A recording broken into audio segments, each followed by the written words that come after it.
Finally চলে এসেছে আমাদের মেগা স্টার সাকিব খান। ওনাকে আমি সামনাসামনি এভাবে দেখবো আমি কোনোদিন কল্পনাতেও ভাবিনি।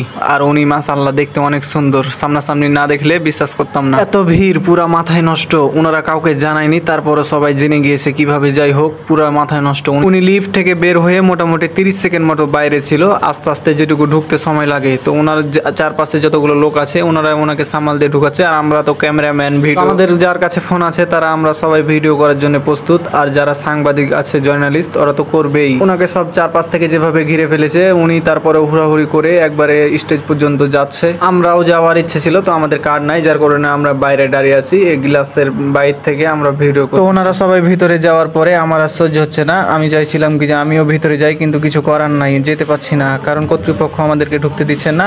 আমরা কি, পুলিশদেরকেও তো ঢুকতে দিচ্ছে না। কিছু লোক ভালো করেছে, যখন সাকিব খান ঢুকেছে তখন ওর সাথে সবাই তাড়াহুড়ো করে ঢুকে গিয়েছে। আর কিছু লোক যারা ঢুকতে পারেনি, আমরা বাইরে দাঁড়িয়ে আছি। আর কি করার, তো কিছু করার নাই।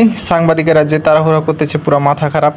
ওনারা এক একটা 7 ফিট 8 ফিট করে লম্বা হওয়ার দরকার ছিল, কারণ ক্যামেরা যে লেভেলে উঠাইছে সেই লেভেলটা ওনারা হাতে পাচ্ছে না।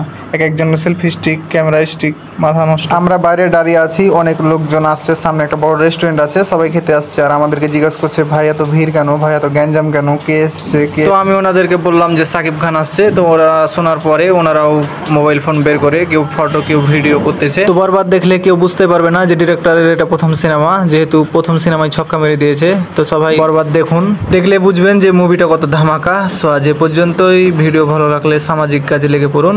দেখা হবে পরের কোনো ভিডিও। যারা ফেসবুক, টিকটকে দেখছেন তারা পেজটা ফলো করুন, ইউটিউবের গুলা সাবস্ক্রাইব করে দিন।